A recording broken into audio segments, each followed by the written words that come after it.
Education লাইফের চ্যানেলের পক্ষ থেকে সবাইকে আন্তরিক অভিনন্দন।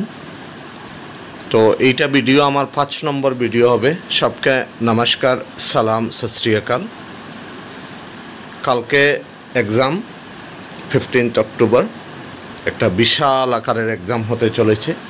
টোটাল 11 লক্ষ স্টুডেন্ট এক্সামে বসবে, আর এর মধ্যে আপনাকেও একটা পোস্ট চেয়ে নিতে হবে এই 11 লক্ষের ভিতরে। এর জন্য আপনার মধ্যে একটা ইউনিক ট্যালেন্ট থাকতে হবে, ভালো করে পরিশ্রম করতে হবে, তাহলেই সফলতা আসবে। পরিশ্রম করলে সফলতা আসে। তো আমি আজকে এই যে 10টা কোয়েশন এনেছি, খুবই ইম্পর্ট্যান্ট, পলিটিক্যাল সায়েন্স থেকে এনেছি। কারণ 30 মার্কসের যে সোশিয়াল সায়েন্স আসবে, এর মধ্যে একদম মিনিমাম 5 থেকে 6 মার্ক পলিটিক্যাল সায়েন্সের কোয়েশন আসবে।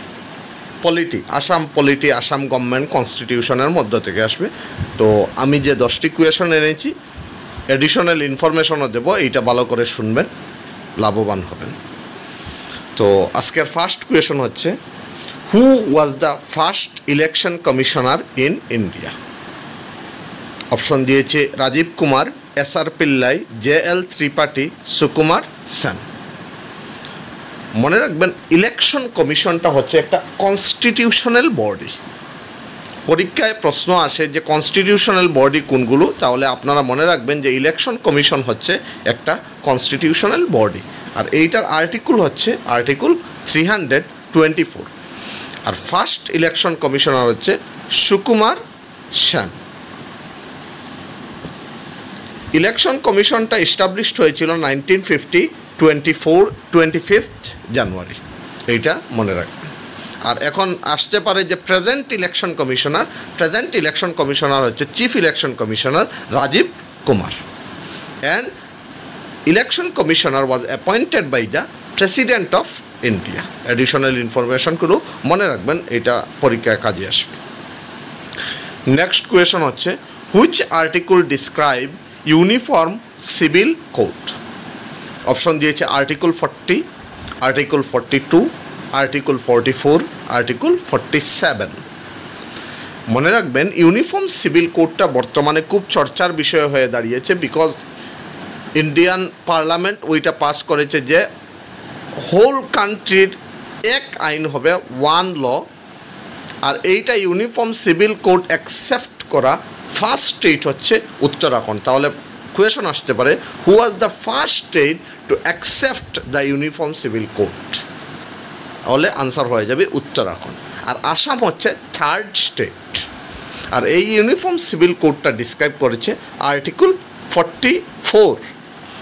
এখানে দেখুন আর্টিকেল 40 দিয়েছে, আর্টিকেল 40 হচ্ছে অর্গানাইজেশন অফ ভিলেজ পঞ্চায়েত। আর এই যে যতটা দিয়েছি, এইটা পড়েছে ডিপিএসপির আন্ডারে, যেটা directive principle of state policy. প্রশ্ন আরেকটা আসতে পারে যে directive principle of state policy dependent on which? তাহলে আনসার হবে welfare of the people.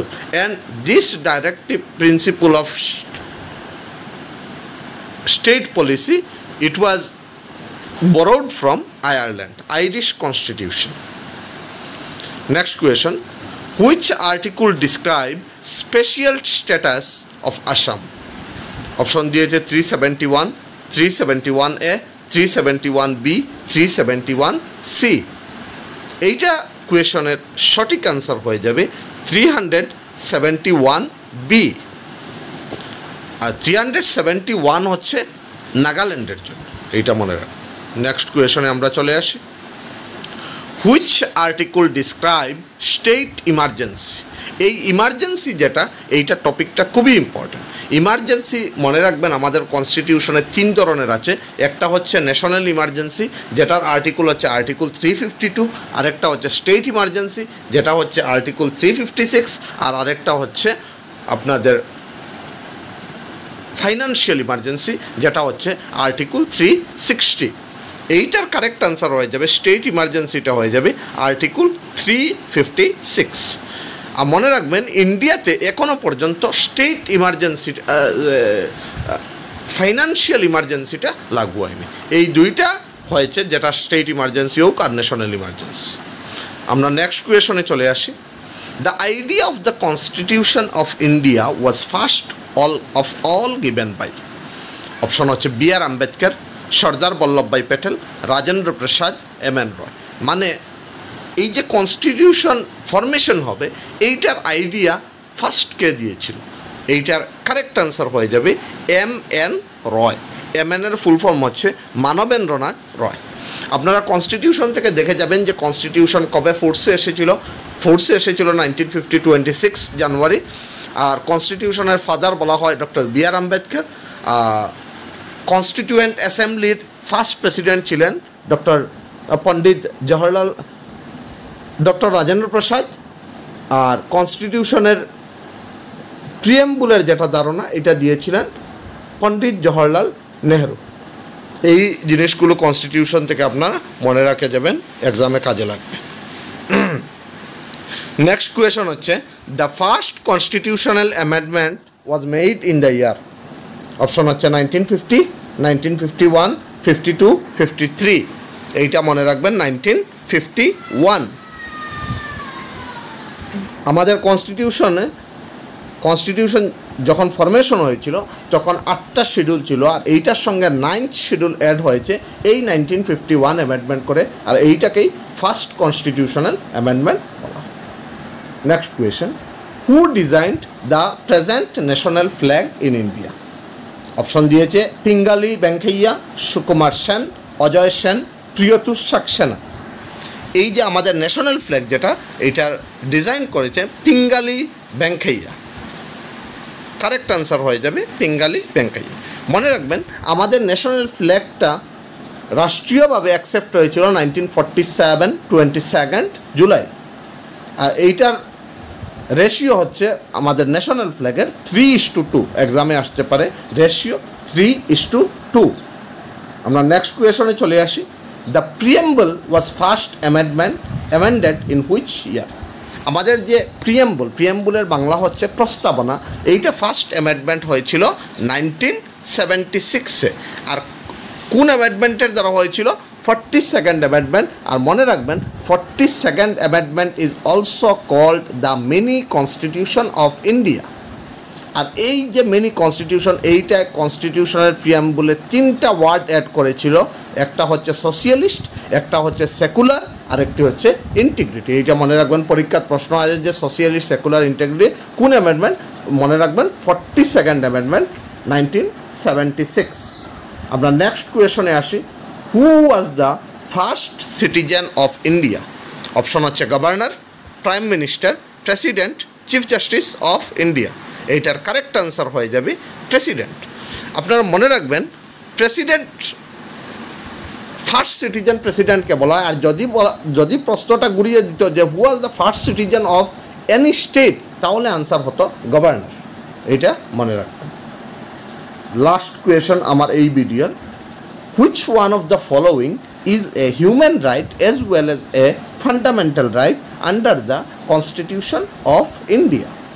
Option হচ্ছে right to work, right to education, right to information, right to housing. এইটার correct answer হয়ে যাবে রাইট টু এডুকেশন। এইটাকে fundamental right সঙ্গে human রাইটসও বলা হয়। আপনারা ফান্ডামেন্টাল রাইটসটা পড়ে যাবেন, এইটা খুব ইম্পর্টেন্ট। আর্টিকেল 14টা দেখে যাবেন যেটাতে বলেছে ইকুয়ালিটি বিফোর ল। আর্টিকেল 17 পড়ে যাবেন যেটাতে রাইট টু আনটাচেবিলিটি। আর্টিকেল 18টা পড়ে যাবেন যেটাকে বলেছে abolition of titles. Right to education হচ্ছে আর্টিকেল 21A। আরেকটা ইম্পর্ট্যান্ট হচ্ছে আর্টিকেল 32, যাকে heart and soul of the Indian constitution বলা হয়। এইটা বলেছিলেন ডক্টর বি.আর. আম্বেদকর। আর মনে রাখবেন doctor B R. Ambedkar was the first law minister in India. এইটা খুব ইম্পর্টেন্ট। তো আজকে এই 10টা কোয়েশনই আমি ডিসকাস করেছি। আমার মনে হয় কালকের এক্সামে আপনাদের এই কোয়েশন বা এক্সট্রা ইনফরমেশন যেটা দিয়েছি এইটা কাজে লাগবে। তো এই বলে আজকের ভিডিও এখানেই সমাপ্তি করছি। আপনারা ভালো করে এক্সাম দেবেন, আর নেগেটিভ মার্কিংয়ের চিন্তাও করবেন, বাট আপনারা দেখবেন যে আপনারা কত মার্ক উঠাতে পেরেছেন। যদি আপনারা দেখেন 150-এর মধ্যে 106 or 7-এর উপরে এসেছে, তাহলে আপনারা দেখে যেটা কোয়েশন দেখবেন যে একদম অজানা আননোন, এইটা ছেড়ে আসবেন, না হলে তো দিয়ে দেবেন। কারণ এই আপনাদের নেগেটিভ মার্কিংটা 0.25, এইটাও মনে রাখবেন। 0.50 না যে আপনারা সব ছেড়ে আসবেন, 0.25 আছে। এই জন্য ভালো করে কোয়েশন পড়ে আনসার দেবেন, আমার মনে হয় আপনারা সাকসেসফুল হবেন। তো আমার চ্যানেল, যদি আমার কন্টেন্ট ভালো লাগে তাহলে এই চ্যানেলকে সাবস্ক্রাইব করবেন, লাইক করবেন। জয় হিন্দ।